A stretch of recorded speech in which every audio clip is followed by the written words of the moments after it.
신명기 12장이죠. 신명기 12장입니다. 신명기 12장.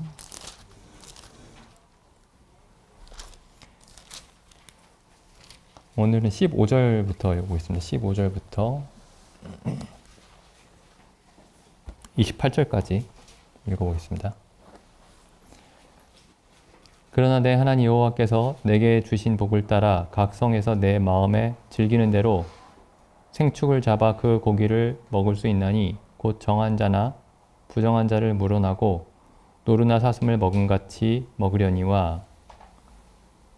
여기 이제 그 각 성에서 그러니까 하나님께 드리는 제물이 아니고 하나님께 드리는 제사로 드리는 짐승이 아니고, 그러니까 제사로 드리려면은 반드시 이제 하나님이 정하신 곳에서 그 짐승을 가져와서 제사를 드려야 된다고 되어 있죠. 그리고 여기서는 제사로 드리는 제물이 아니고 그냥 먹기 위해서 잡는 짐승에 관한 얘기입니다. 그래서 소나 양이나 염소는 이제 제물로 드리는 짐승이죠. 여기 노루나 사슴은 제물로 드리는 짐승은 아니지만 이제 정한 짐승이죠. 그 다음 말씀 보겠습니다. 16절. 오직 그 피는 먹지 말고 물같이 땅에 쏟을 것이며, 피를 먹지 말라 이렇게 말씀하셨습니다. 피를 먹지 말라. 너는 곡식과 포도주와 기름의 11조와 내 우양에 처음 낳은 것과 너의 서원을 갚는 예물과 너의 낙헌 예물과 내 손의 거제물은 너의 각 성에서 먹지 말고. 이건 하나님께 드려야 되는 예물이죠. 오직 내 하나님 여호와께서 택하실 곳에서 내 하나님 여호와 앞에서 너는 내 자녀와 노비와 성중에 거하는 레위인과 함께 그것을 먹고 또 내 손으로 수고한 모든 일을 인하여 내 하나님 여호와 앞에서 즐거워하되, 너는 삼가서 내 땅에 거하는 동안에 레위인을 저버리지 말지니라. 내 하나님 여호와께서 내게 허락하신 대로 내 지경을 넓히신 후에 내 마음에 고기를 먹고자 하여 이르기를 내가 고기를 먹으리라 하면 내가 물은 마음에 좋아하는 대로 고기를 먹을 수 있으리니. 그러니까 정한 짐승만 먹어야 되죠. 정한 짐승. 만일 내 하나님 여호와께서 자기 이름을 두시려고 택하신 곳이 내게서 멀거든 내가 내게 명한 대로 너는 여호와의 주신 우양을 잡아 너의 각 성에서 내가 무릇 마음에 좋아하는 것을 먹되 정한 자나 부정한 자를 물어나고 노루와 사슴을 먹음같이 먹을 수 있거니와. 여기 이제 정한 자와 부정한 자를 물어나고 이렇게 되어 있죠.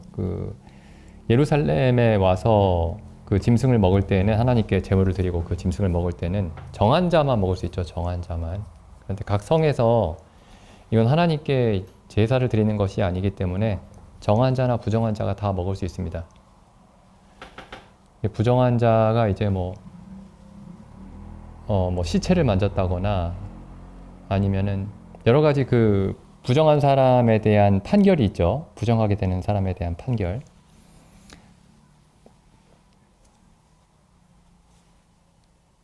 23절 보겠습니다. 오직 크게 삼가서 그 피는 먹지 말라. 피는 그 생명인즉 내가 그 생명을 고기와 아울러 먹지 못하리니 너는 그것을 먹지 말고 물같이 땅에 쏟으라. 너는 피를 먹지 말라.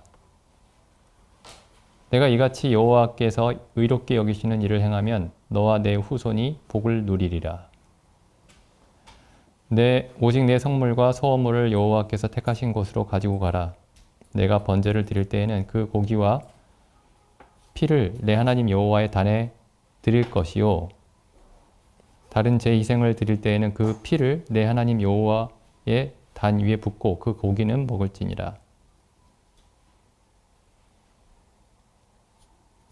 그러니까 번제를 드릴 때는 이제 고기와 피를 다 제단에 드릴 것이고, 그다음에 다른 제사를 드릴 때에는 피는 하나님의 여호와 하나님의 단 위에 제단 위에 붓고 고기는 먹을지니라. 그러니까 피를 먹지 말라고 계속 말씀하시죠. 내가 내게 명하는 이 모든 말을 너는 듣고 지키라. 내 하나님 여호와의 목전에 선과 의를 행하면 너와 내 후손에게 영영이 복이 있으리라.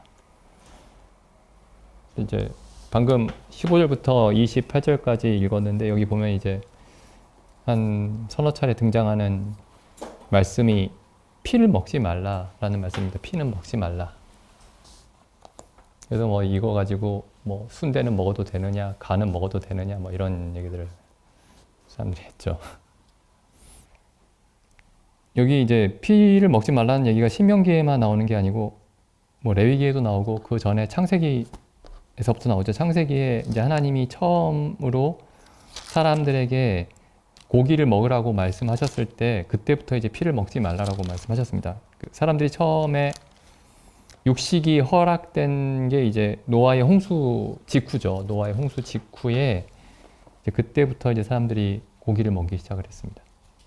창세기 9장 홍수가 끝난 다음이죠. 창세기 9장이 창세기 9장에 보면은 9장 3절 이제 노아와 그 가족에게 하나님이 하시는 말씀이죠. 9장 3절에 무릇 산 동물은 너희의 식물이 될지라. 그러니까 살아있는 동물도 너희의 식물이 될 것이다. 채소같이 내가 이것을 다 너희에게 주노라. 근데 본래는 이제 사람들이 채식만 하게 되어 있었죠. 채식만. 근데 4절에 보시면 그러나 고기를 그 생명되는 피채 먹지 말 것이니라. 피채로 먹으면 안 된다. 이렇게 말씀하셨습니다. 그리고 뭐 레위기에도 보시면은 레위기 17장 말씀을 보겠습니다. 레위기 17장 10절에도 보시면 무릇 이스라엘 집 사람이나 그들 중에 우거하는 타국인 중에 어떤 피든지 먹는 자가 있으면 내가 그 피 먹는 사람에게 진노하여 그를 백성 중에서 끊으리니 육체의 생명은 피에 있음이라. 내가 이 피를 너희에게 주어 단에 뿌려 너희 생명을 위하여 속하게 하였나니 생명이 피에 있으므로 피가 죄를 속하느니라. 그러므로 내가 이스라엘 자손에게 말하기를 너희 중에 아무도 피를 먹지 말며 너희 중에 우거하는 타국인이라도 피를 먹지 말라 하였나니 무릇 이스라엘 자손이나 그들 중에 우거하는 타국인이 먹을 만한 짐승이나 새를 사냥하여 잡거든 그 피를 흘리고 흙으로 덮을지니라. 모든 생물은 그 피가 생명과 일체라. 그러므로 내가 이스라엘 자손에게 이르기를 너희는 어느 육체의 피든지 먹지 말라 하였나니 모든 육체의 생명은 그 피인즉 무릇 피를 먹는 자는 끊쳐지리라. 무릇 스스로 죽은 것이나 들짐승에게 찢겨 죽은 것을 먹은 자는 본토인이나 타국인이나 물어나고 여기까지만 읽겠습니다. 그래서 여기 피를 먹지 말라는 말씀을 굉장히 길게 자세하게 하고 계시죠. 그래서 여기 이제 왜 이런 말씀이 있는지를 좀 생각을 해봐야 됩니다. 여기 피를 먹지 말라고 하신 그 이유가 뭐냐면 피와 생명이 일체다. 그러니까 피가 곧 생명이라는 뜻이죠. 피에 생명이 있다. 그런 말씀입니다. 피에 생명이 있다.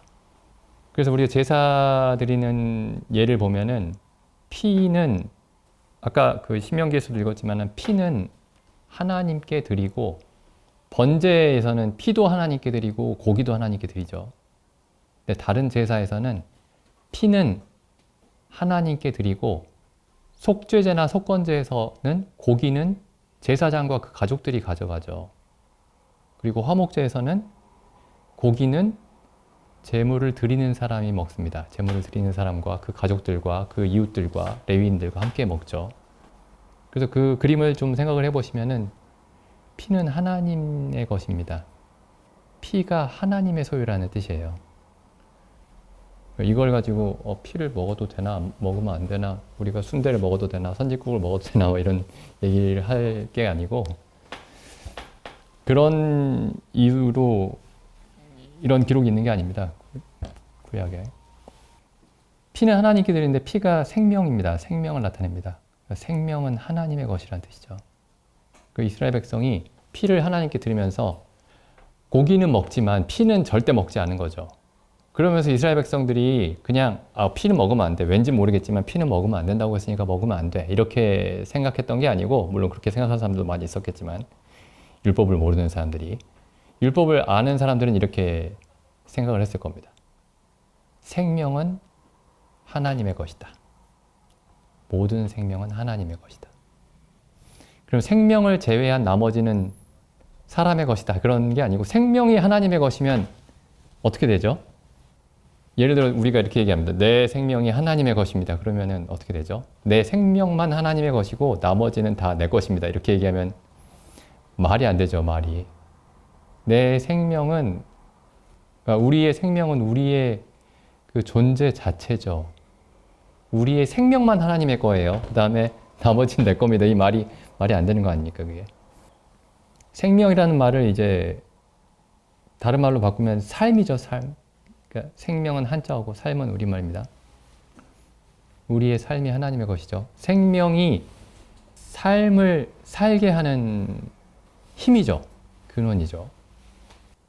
그래서 이제 이스라엘 백성들의 모든 제사가 어떤 고백이었느냐면은 하나님께 드리는 고백이었는데 우리의 생명은 하나님의 것입니다.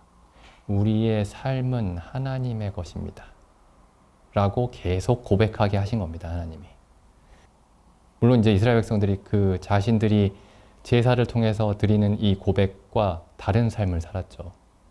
그 제사가 피를 먹지 않는 그 율법의 의미를 몰라서 생명은 하나님을 위한 겁니다.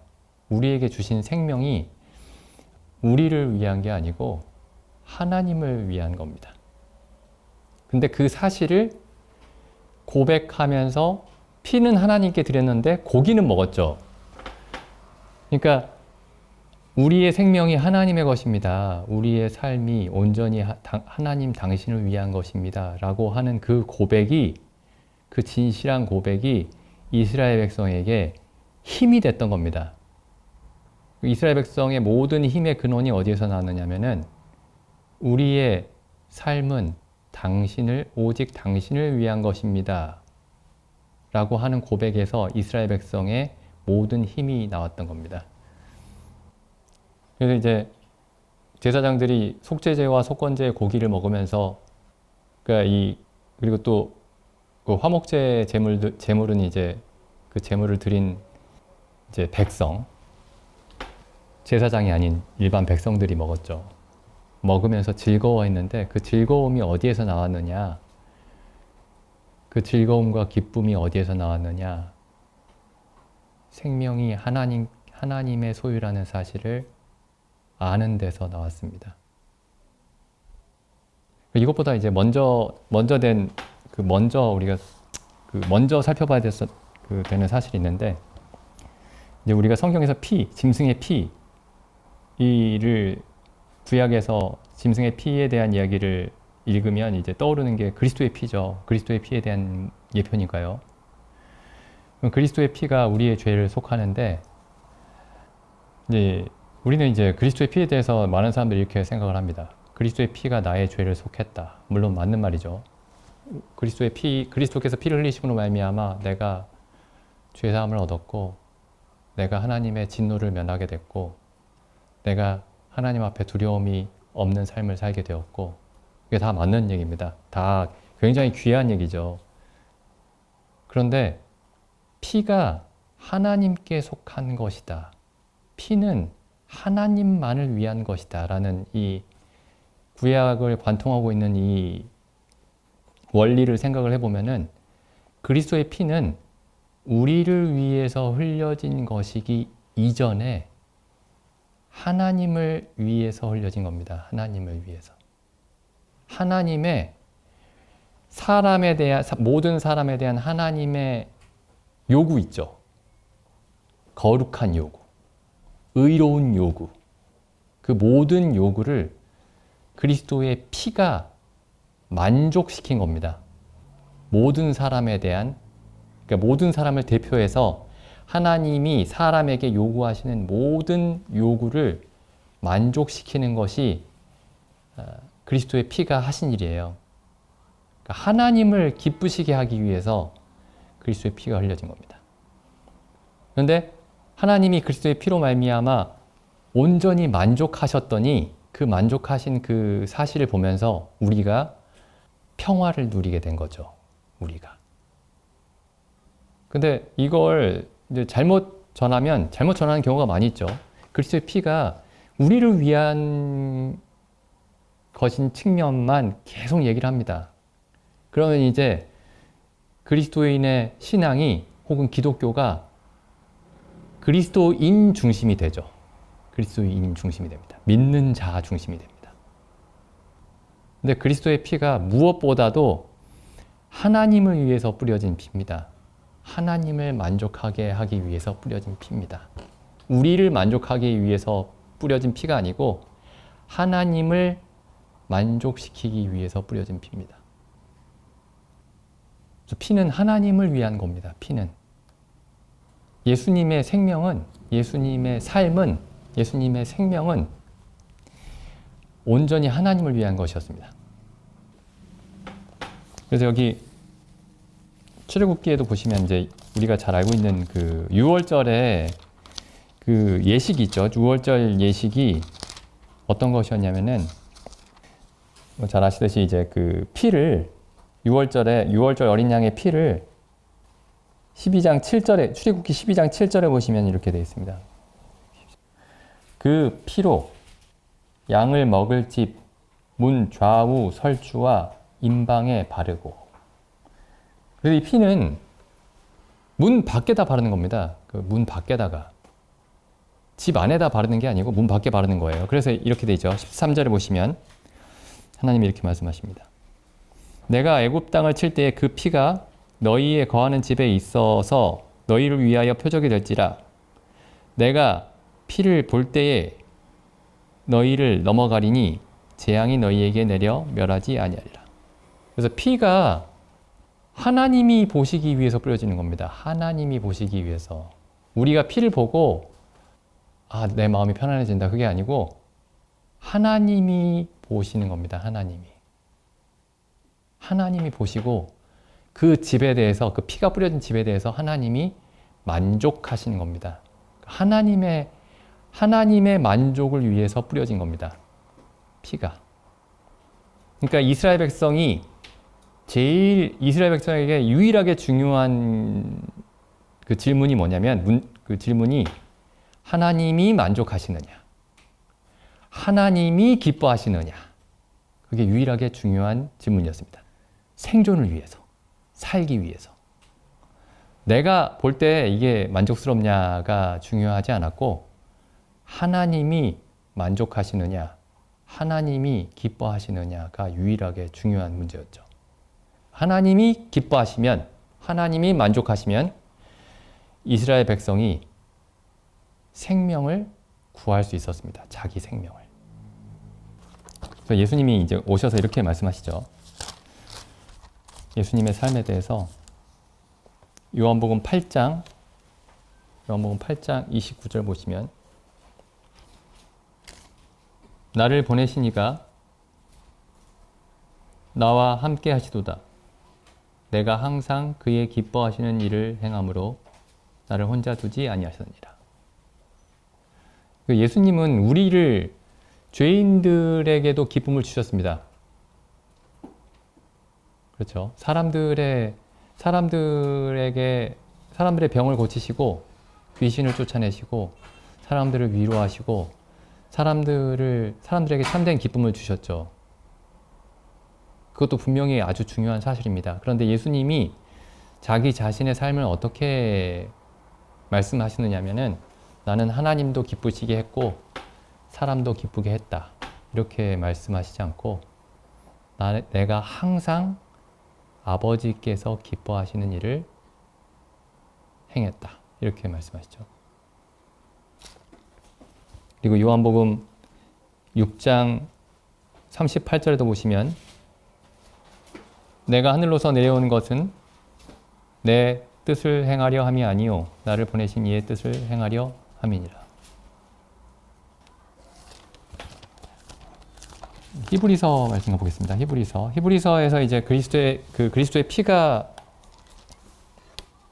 하는 일에 대해서 나와 있죠. 피가, 짐승의 피와 그리스도의 피의 의미에 대해서 히브리서가 굉장히 자세하게 설명을 하고 있는데, 히브리서에 보시면은 이런 말씀이 있습니다.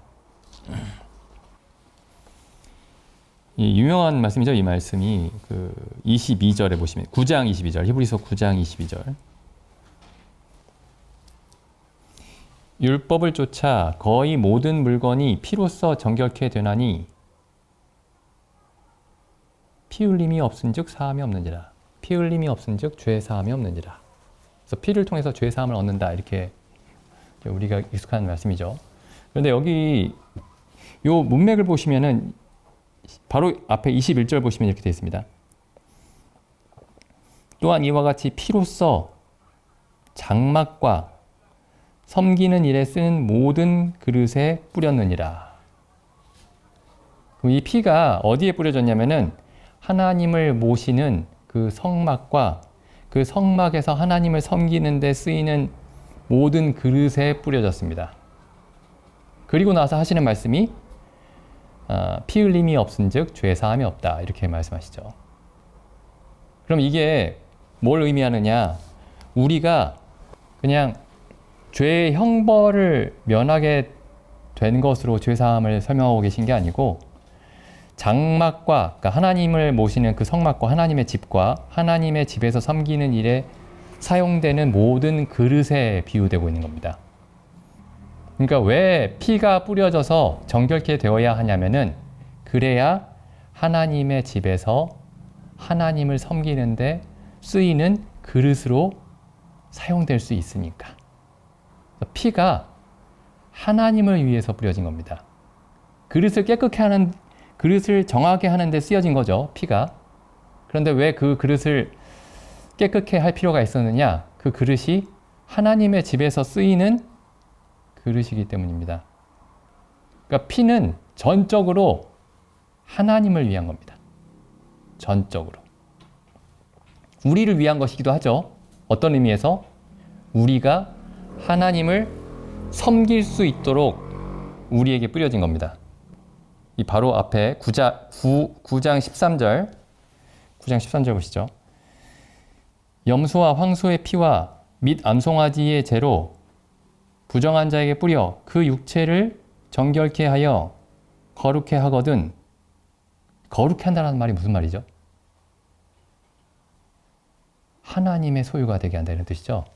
거룩하다라는 말이 성경에 가장 처음에 나온 게 창세기 2장, 일곱째 날을 거룩하게 하셨다.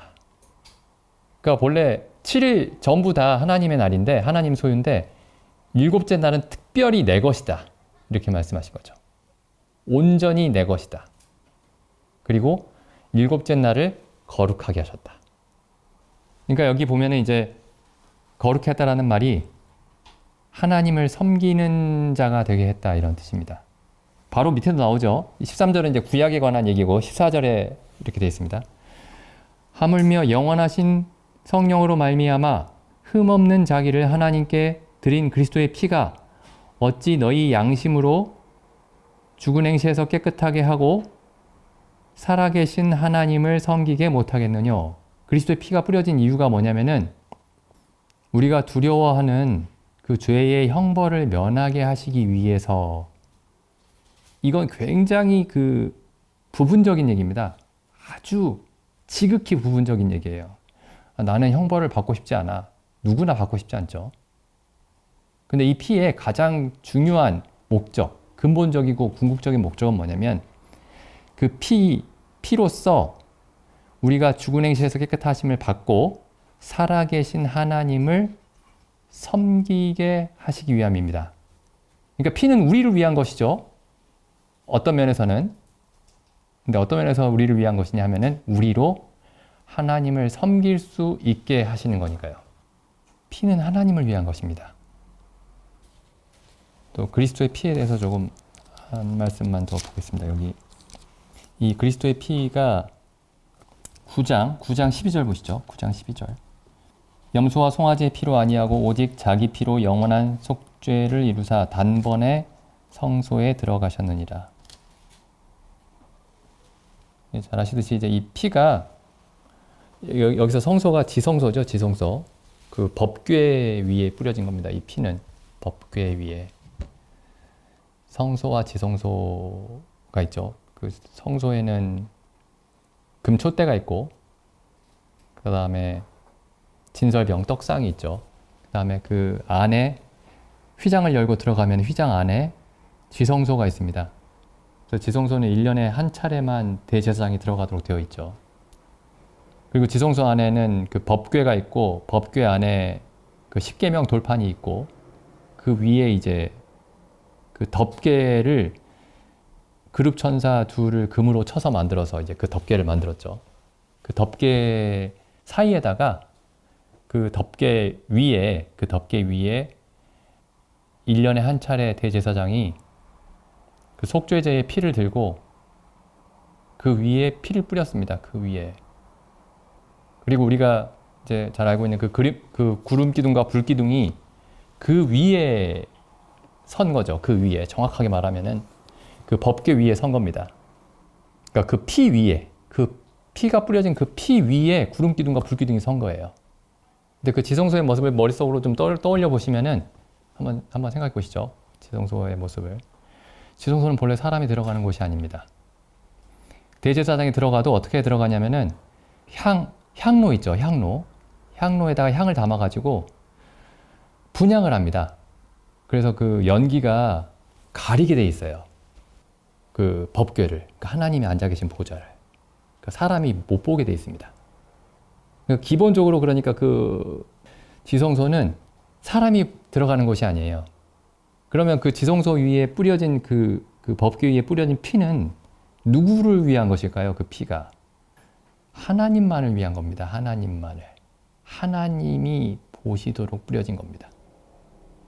하나님만 그 피의 가치를 온전히 이해하실 수 있습니다. 하나님만이. 그 피는 그러니까 예수님의 생명이죠. 예수님의 모든 삶입니다. 삶 전체죠. 그 피가.